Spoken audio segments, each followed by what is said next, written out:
जय श्री कृष्णा। आप सभी का स्वागत है हमारे श्री भगवद गीता के संपूर्ण 13वें अध्याय में। इस वीडियो में हम 34 श्लोकों को समझने की कोशिश करेंगे। भगवान श्री कृष्ण ने इस अध्याय में क्षेत्रज योग के माध्यम से हमें शरीर और आत्मा के अंतर को समझाया है।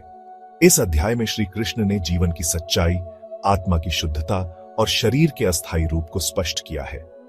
साथ ही उन्होंने यह भी बताया है कि आत्मा अमर है जबकि शरीर नाशवान है। तो चलिए बिना किसी विलंब के हम इस अध्याय के श्लोकों की व्याख्या से शुरुआत करते हैं। श्री भगवद गीता अध्याय 13 श्लोक 1। इदम शरीरम कौन्तेय क्षेत्रमित्यभिधीयते एतद्यो वेत्तितम प्राहु क्षेत्र जेति तद्विदा। हे कौन्तेय अर्जुन, यह जो शरीर है इसे क्षेत्र कहा जाता है। जो इस शरीर क्षेत्र को जानता है उसे ज्ञानीजन क्षेत्रज कहते हैं। भगवान श्री कृष्ण अर्जुन को समझाते हैं कि यह भौतिक शरीर क्षेत्र की तरह है, जहां आत्मा क्षेत्रज निवास करती है। आत्मा ही साक्षी है और शरीर में जो भी होता है उसे देखती है। शरीर नश्वर है लेकिन आत्मा शाश्वत है। इस ज्ञान को प्राप्त करने वाला व्यक्ति आत्मा और शरीर के अंतर को समझकर आत्मबोध की ओर अग्रसर होता है। श्री भगवद गीता अध्याय 13 श्लोक 2। क्षेत्रजम चापिमा विद्धि सर्व क्षेत्रेषु भारत क्षेत्र ज्योर्ज्ञानम यत्त ज्ञानम मतम मम।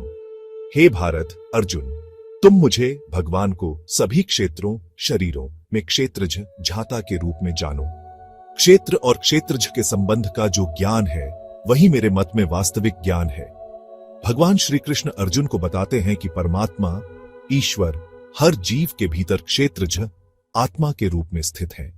सभी शरीरों में एक ही परमात्मा निवास करते हैं। सच्चा ज्ञान वही है जो इस भेद को समझता है कि शरीर क्षेत्र नाशवान है लेकिन आत्मा और परमात्मा शाश्वत है। इस ज्ञान को अर्जित करना ही आध्यात्मिक प्रगति का मूल है। श्री भगवद गीता अध्याय 13 श्लोक 3। तत्क्षेत्रम यच्च यादृक्च यद्विकारी यतश्च यत् सच्च यो यत् प्रभावश्च तत्समासेन में शृणु। वह क्षेत्र शरीर क्या है, कैसा है, उसके विकार परिवर्तन क्या है, वह किस कारण से उत्पन्न होता है और उसकी शक्तियां क्या हैं, इन सब का मैं तुम्हें संक्षेप में समझाता हूं, ध्यानपूर्वक सुनो।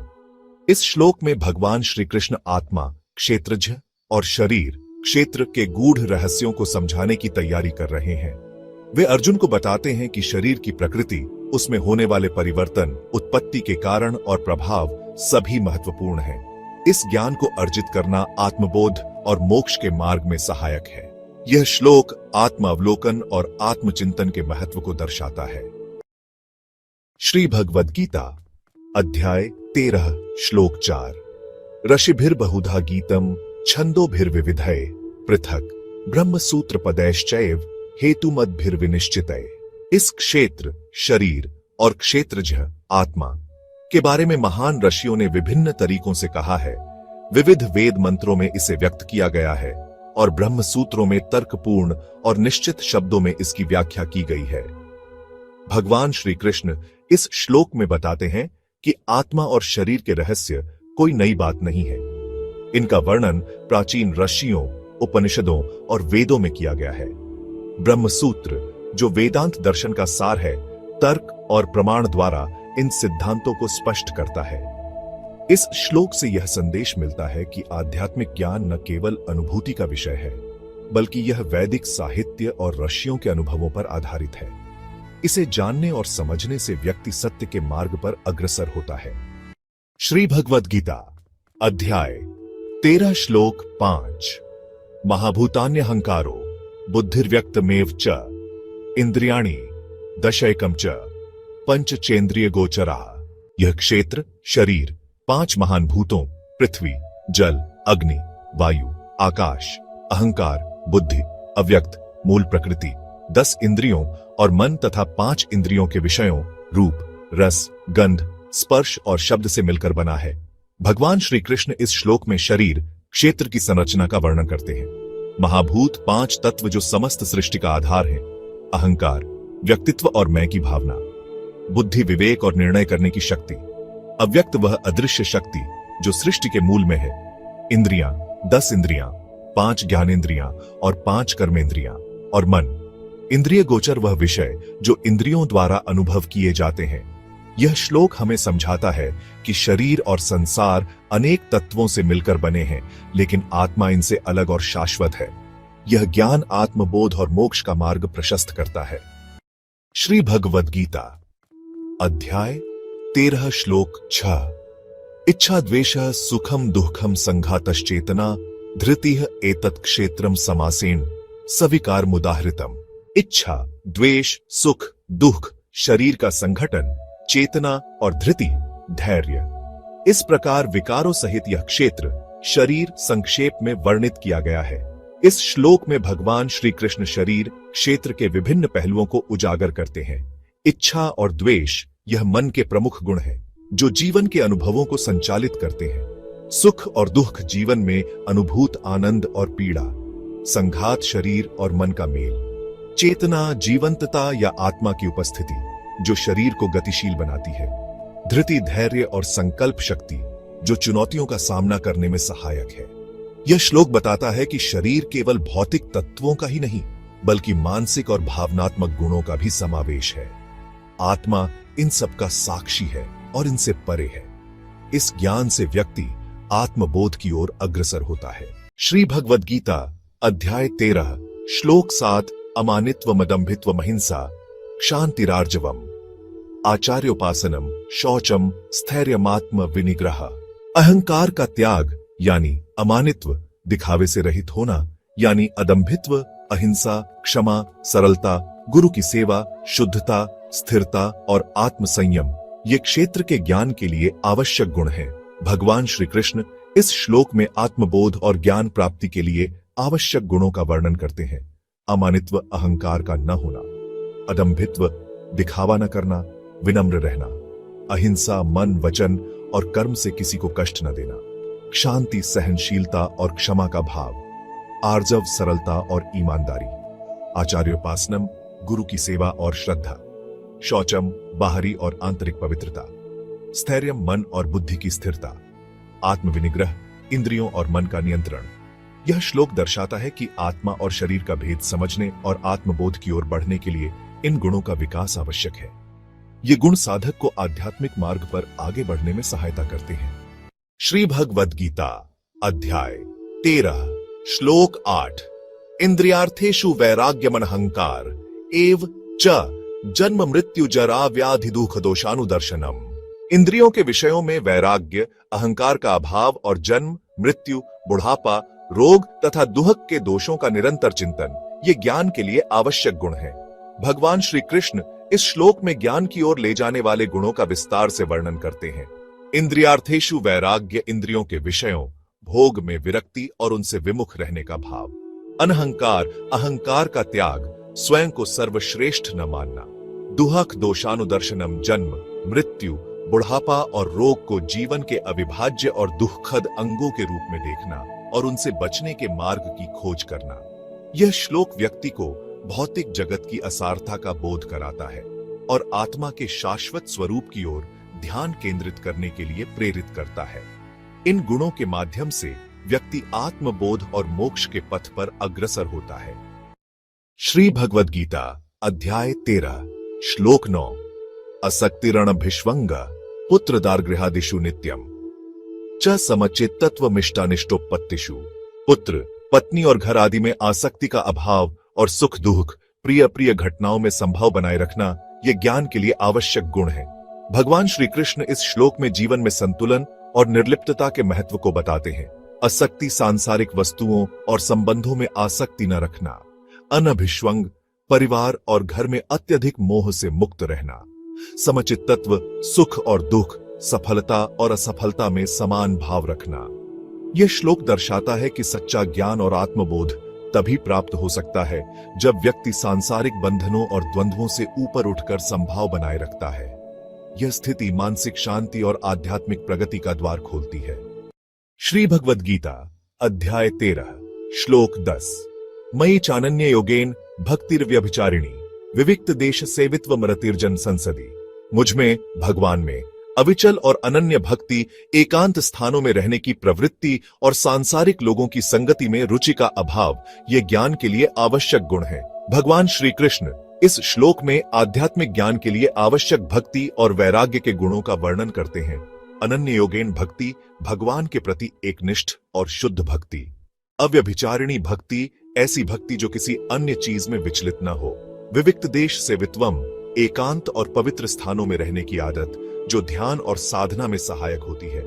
अर्तिर्जन संसदी, सांसारिक विषयों और सामान्य लोगों की संगति में रुचि का अभाव, जो आत्मचिंतन और मन की शांति के लिए आवश्यक है। यह श्लोक दर्शाता है कि आत्मज्ञान के लिए बाहरी संसार से हटकर व्यक्ति को भगवान के प्रति अनन्य प्रेम और भक्ति की आवश्यकता होती है। एकांत में रहकर साधना करने से आत्मबोध और मोक्ष के द्वार खुलते हैं।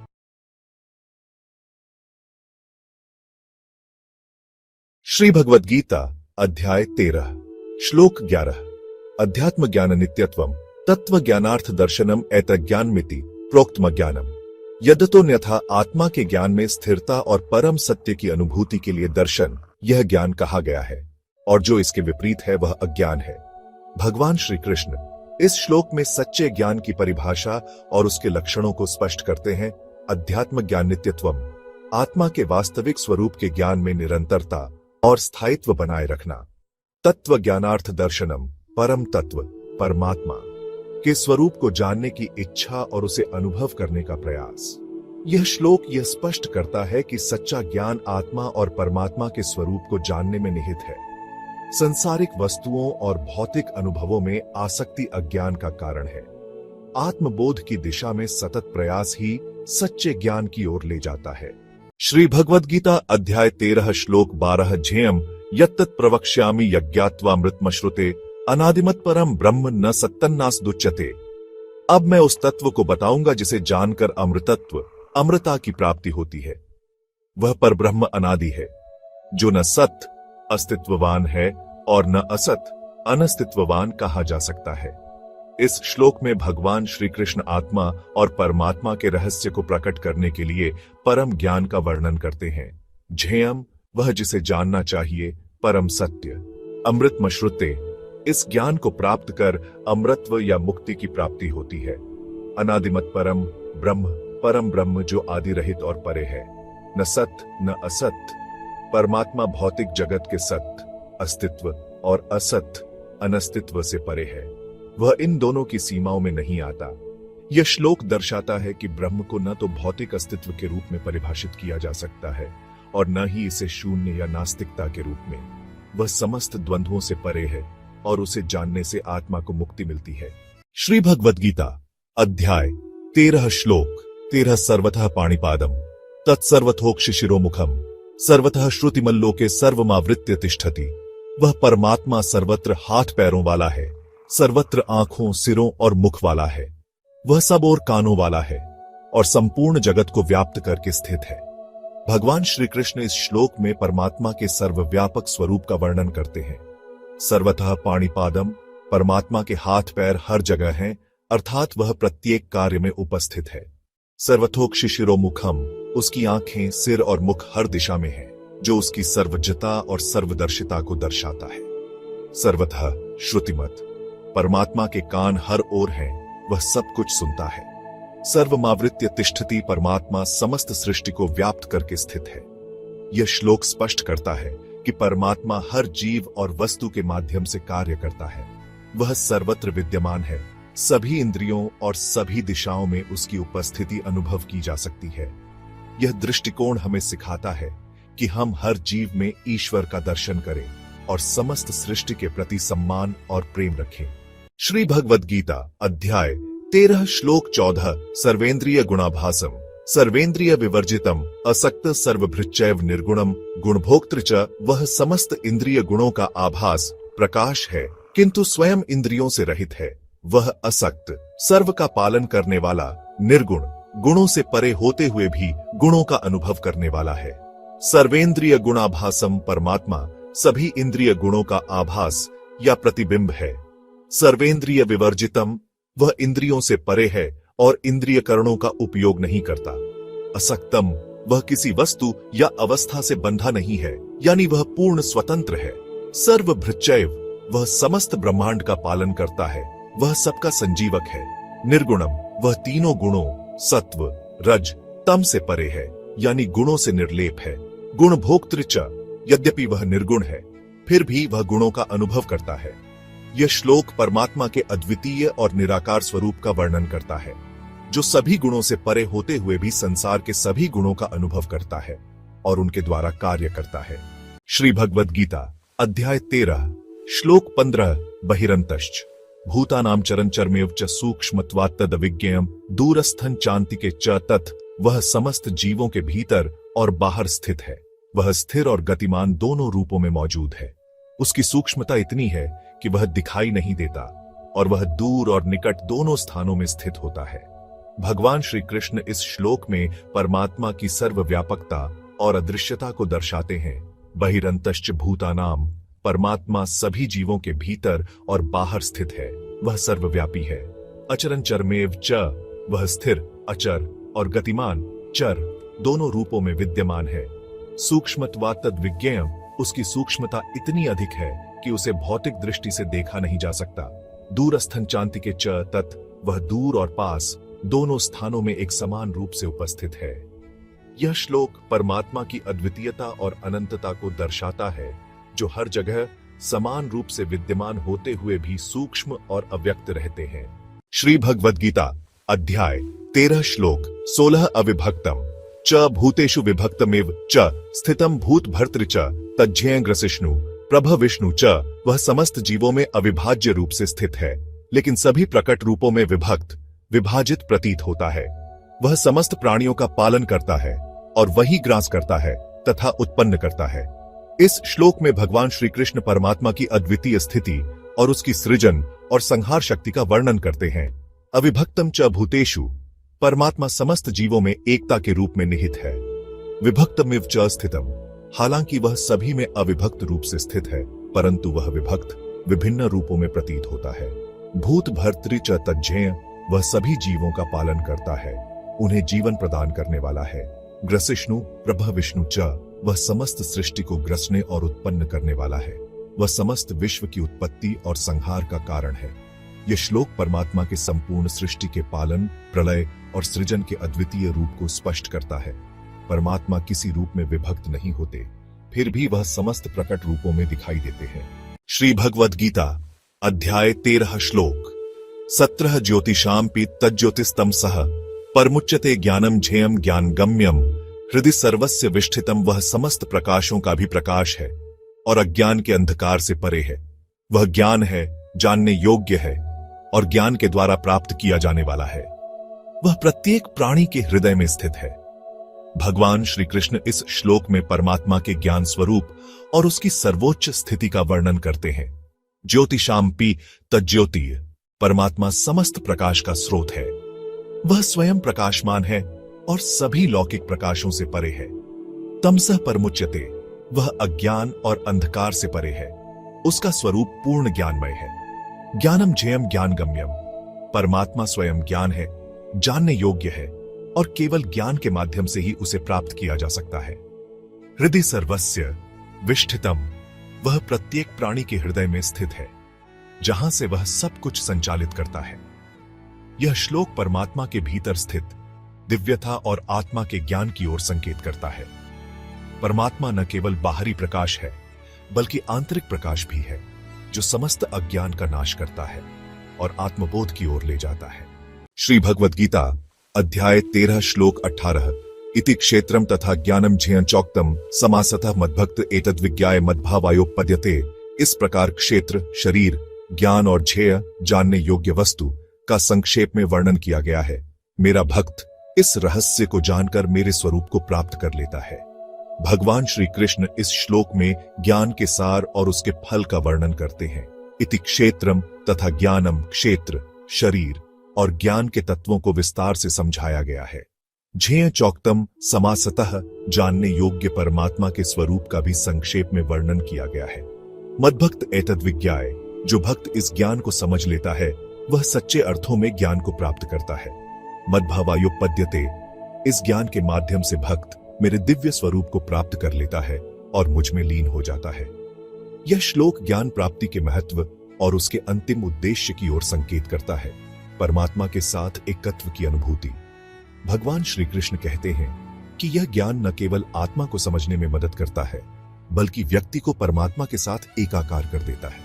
श्री भगवद गीता अध्याय 13 श्लोक 19 प्रकृति पुरुषम चैव विद्यनादि उभावपि विकारांश गुणांश्चैव विद्धि प्रकृति संभवान। प्रकृति और पुरुष दोनों को ही अनादि समझो। विकार और गुण प्रकृति से उत्पन्न होते हैं। इस श्लोक में भगवान श्री कृष्ण प्रकृति और पुरुष के शाश्वत अस्तित्व और भूमिकाओं को समझाते हैं। प्रकृतिम पुरुषम चैव विद्य प्रकृति और पुरुष दोनों ही अनादि हैं, यानी उनका कोई आरंभ नहीं है। अनादि उभावपि दोनों ही सनातन और अनादिकाल से अस्तित्व में हैं। विकारांश्च गुणांश्चैव विकार और 3 गुण प्रकृति से उत्पन्न होते हैं। विद्धि प्रकृति संभवान यह सभी परिवर्तन और गुण प्रकृति की देन है। यह श्लोक संसार के मूल तत्वों की व्याख्या करता है, जहां प्रकृति सृष्टि और उसके गुणों को जन्म देती है, जबकि पुरुष साक्षी रूप में स्थित रहता है।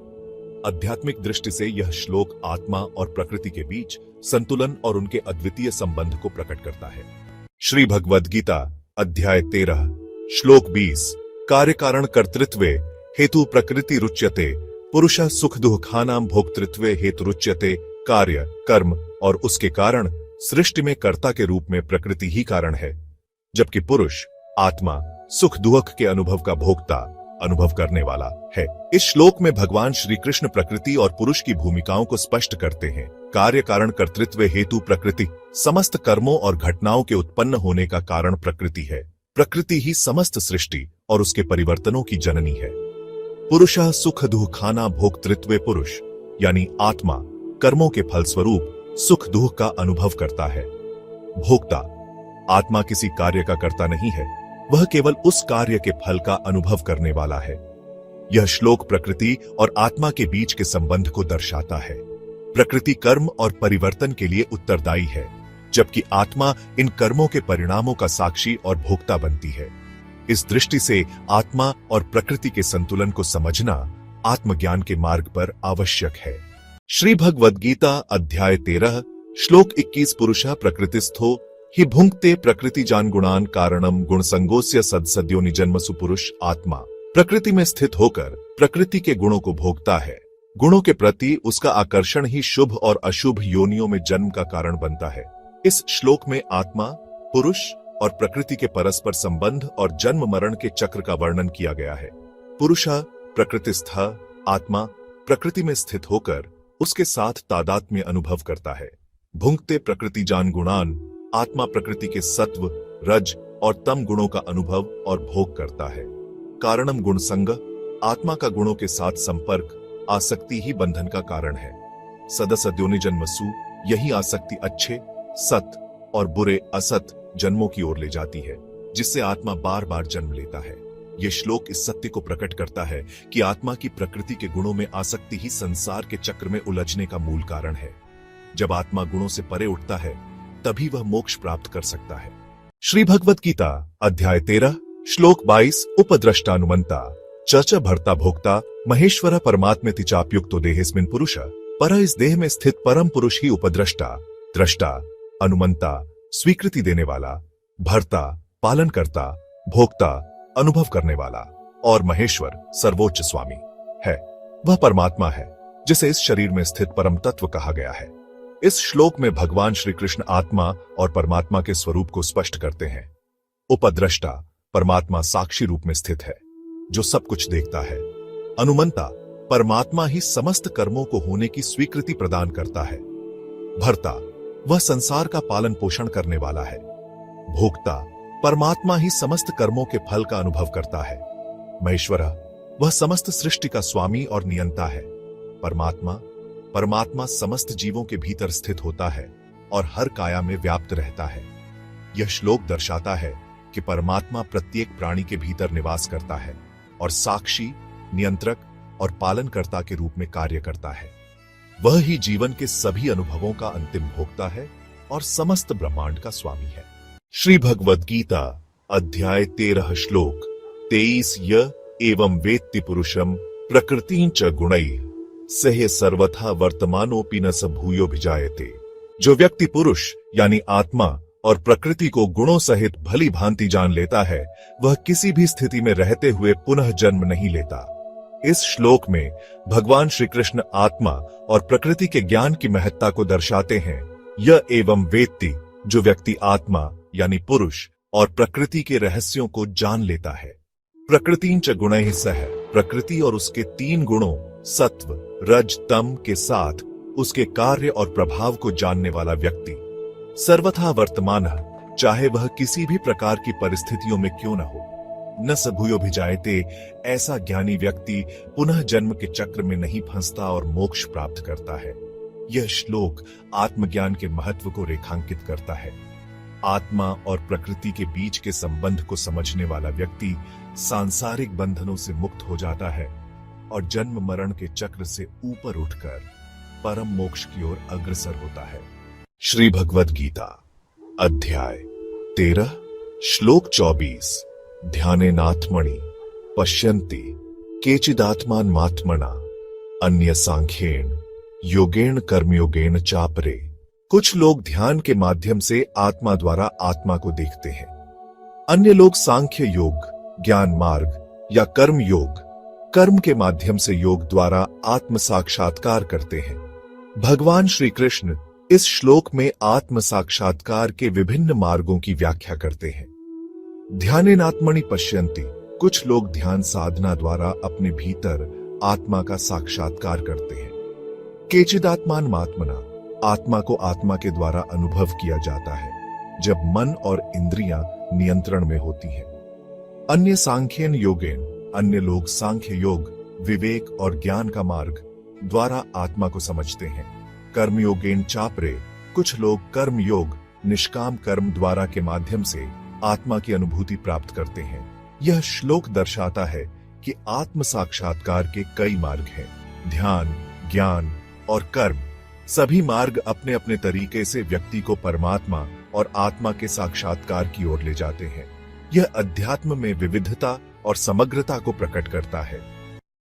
श्री भगवद गीता अध्याय 13 श्लोक 25। अन्यत्वेवम जानन्तः श्रुत्वान्येभ्य उपासते तेपि चाति तरन्त्येव मृत्युं श्रुतिपरायणाः। जो लोग आत्मा और प्रकृति के ज्ञान को स्वयं नहीं जानते, वे दूसरों से सुनकर उपासना करते हैं। ऐसे श्रुति शास्त्रों में निष्ठा रखने वाले भक्त भी निश्चय ही मृत्यु के बंधन को पार कर जाते हैं। इस श्लोक में भगवान श्री कृष्ण भक्ति और श्रवण के महत्व को स्पष्ट करते हैं।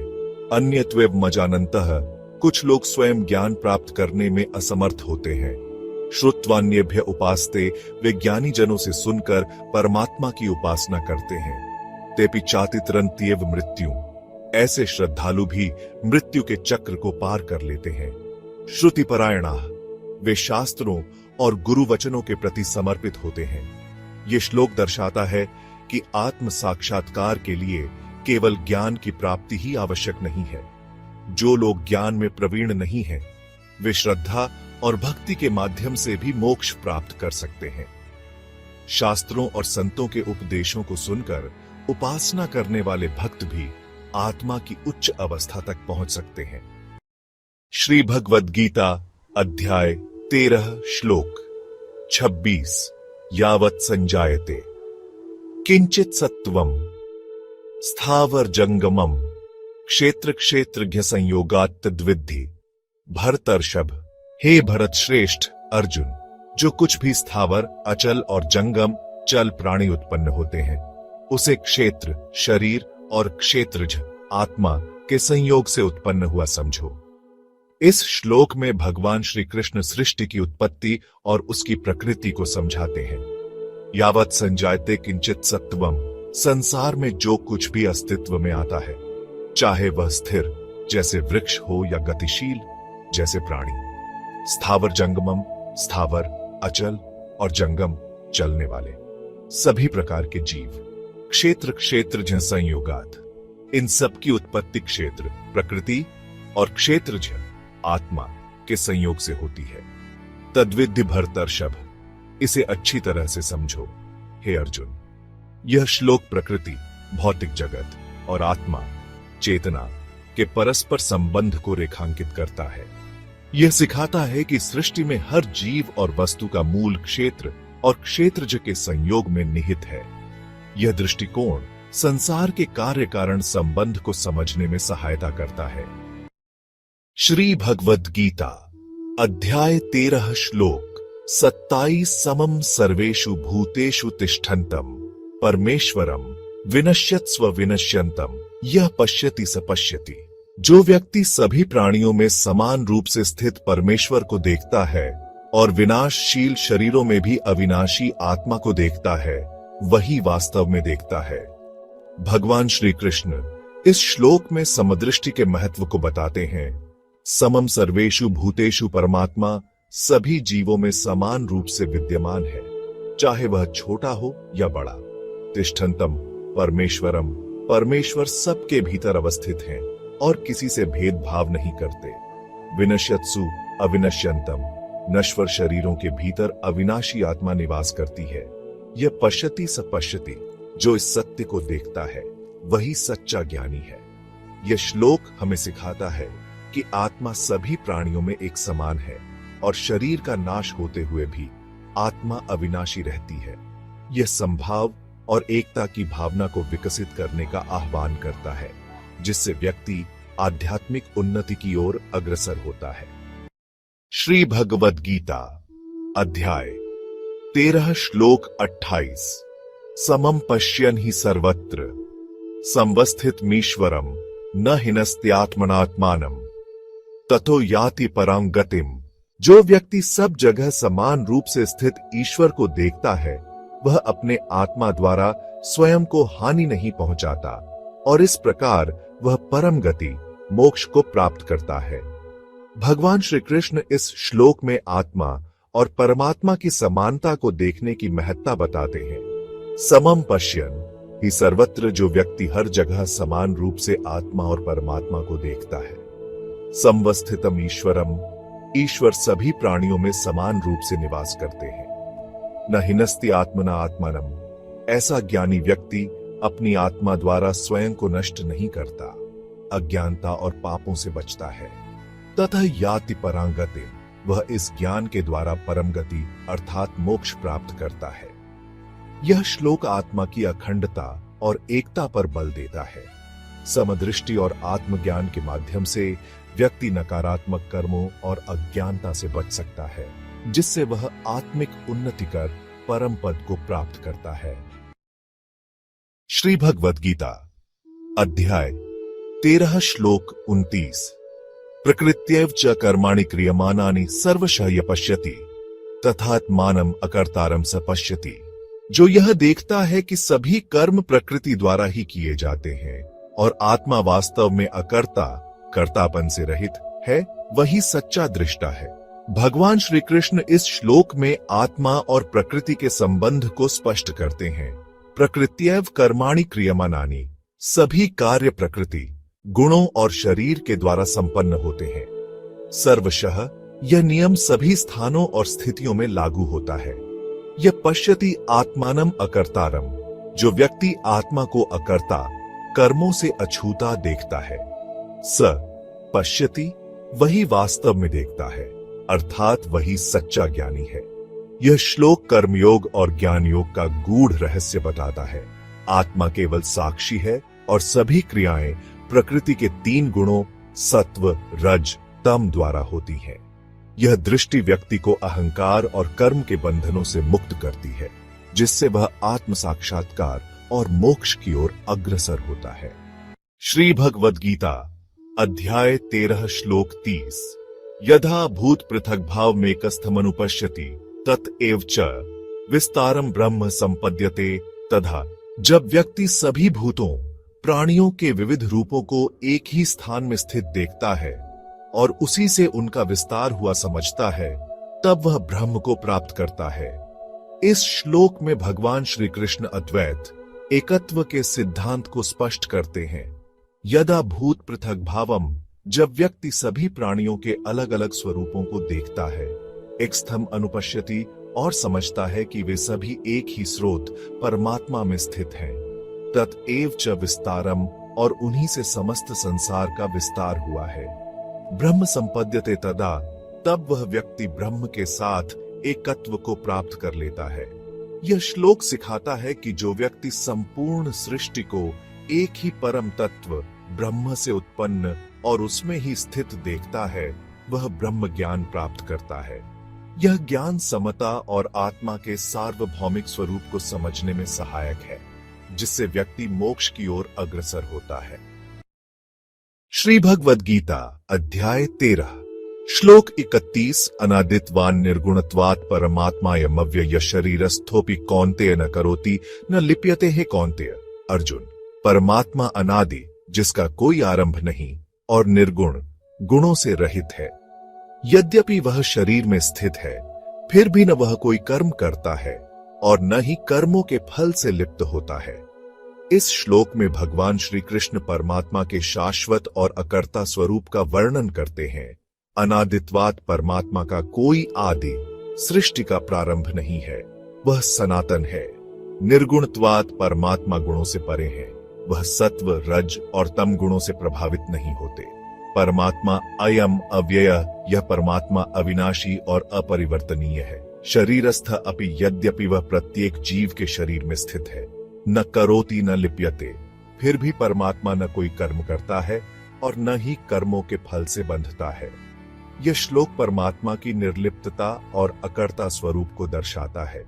जैसे सूर्य जल में प्रतिबिंबित होकर भी गीला नहीं होता, वैसे ही परमात्मा शरीर में निवास करते हुए भी कर्मों के प्रभाव से अछूता रहता है। इस ज्ञान से व्यक्ति आत्मा और शरीर के भेद को समझकर जीवन में समत्व भाव अपनाता है। Credits, narration, narrators name, script, script writers name, production, production companies name.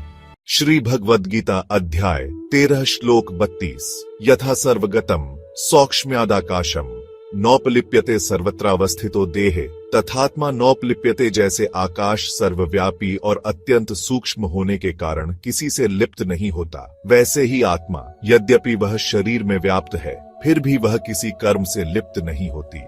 इस श्लोक में भगवान श्री कृष्ण आत्मा और शरीर के संबंध को स्पष्ट करने के लिए आकाश का उदाहरण देते हैं। यथा सर्वगतम आकाशम, जैसे आकाश समस्त जगहों पर व्याप्त है। सौक्ष्म्यात् न उपलिप्यते, अपनी सूक्ष्मता के कारण वह किसी भी वस्तु से लिप्त नहीं होता। सर्वत्र अवस्थितः देहे, इसी प्रकार आत्मा सभी शरीरों में स्थित है। तथ आत्मा न उपलिप्यते, फिर भी आत्मा कर्मों या शरीर के गुण दोषों से प्रभावित नहीं होती। यह श्लोक आत्मा की पवित्रता और अकर्ता स्वरूप पर बल देता है। जैसे आकाश में बादल छाते हैं, लेकिन आकाश उनसे प्रभावित नहीं होता, वैसे ही आत्मा शरीर के सुख दुख, कर्मों और उनके फल से अछूती रहती है। इस ज्ञान से व्यक्ति सांसारिक बंधनों से मुक्त होकर आत्मा के शुद्ध स्वरूप को पहचान सकता है। श्री भगवद गीता अध्याय 13 श्लोक 33 यथा प्रकाशयत्येक कृत्स्नम लोकमिमं रविः क्षेत्रम क्षेत्री तथा कृत्स्नम प्रकाशयति। भारत, जैसे एक ही सूर्य इस संपूर्ण ब्रह्मांड को प्रकाशित करता है, वैसे ही शरीर में स्थित आत्मा संपूर्ण शरीर को प्रकाशित करती है। भगवान श्री कृष्ण इस श्लोक में आत्मा की भूमिका को सूर्य के प्रकाश के समान बताते हैं। यथा प्रकाशयत्येक रविः, जैसे सूर्य अकेला ही संपूर्ण लोक को प्रकाशित करता है। कृत्स्नम लोकमिमं, इस संपूर्ण ब्रह्मांड को, सभी संसारों को। क्षेत्रम क्षेत्री, तथा इसी प्रकार आत्मा क्षेत्री, शरीर, क्षेत्र को प्रकाशित करती है। कृत्स्नम प्रकाशयति, भारत, आत्मा संपूर्ण शरीर के कार्यों और क्रियाओं को प्रकाशित करती है, जैसे सूर्य संपूर्ण ब्रह्मांड को रोशन करता है। यह श्लोक आत्मा के सूक्ष्म लेकिन सर्वव्यापक प्रभाव को दर्शाता है। जैसे सूर्य का प्रकाश हर जगह व्याप्त है, वैसे ही आत्मा प्रत्येक कोशिका और अंग में विद्यमान है और सभी कार्यों को प्रकाशित करती है। इस ज्ञान के द्वारा व्यक्ति आत्मा के सत्य स्वरूप को समझ सकता है और अपने भीतर के परम आत्मा से जुड़ सकता है। श्री भगवद गीता अध्याय 13 श्लोक 34 यथा प्रकाशयत्येक कृत्स्नम लोकमिमं रविः क्षेत्रम क्षेत्री तथा कृत्स्नम प्रकाशयति। भारत, जैसे एक ही सूर्य इस संपूर्ण ब्रह्मांड को प्रकाशित करता है, वैसे ही शरीर में स्थित आत्मा संपूर्ण शरीर को प्रकाशित करती है। भगवान श्री कृष्ण इस श्लोक में आत्मा की भूमिका को सूर्य के प्रकाश के समान बताते हैं। यथा प्रकाशयत्येक रविः, जैसे सूर्य अकेला ही संपूर्ण लोक को प्रकाशित करता है। कृत्स्नम लोकमिमम्, इस संपूर्ण ब्रह्मांड को, सभी संसारों को। क्षेत्रम क्षेत्री, तथा इसी प्रकार आत्मा क्षेत्री शरीर क्षेत्र को प्रकाशित करती है। कृत्स्नम प्रकाशयति भारत, आत्मा संपूर्ण शरीर के कार्यों और क्रियाओं को प्रकाशित करती है, जैसे सूर्य संपूर्ण ब्रह्मांड को रोशन करता है। यह श्लोक आत्मा के सूक्ष्म लेकिन सर्वव्यापक प्रभाव को दर्शाता है। जैसे सूर्य का प्रकाश हर जगह व्याप्त है, वैसे ही आत्मा प्रत्येक कोशिका और अंग में विद्यमान है और सभी कार्यों को प्रकाशित करती है। इस ज्ञान के द्वारा व्यक्ति आत्मा के सत्य स्वरूप को समझ सकता है और अपने भीतर के परम आत्मा से जुड़ सकता है।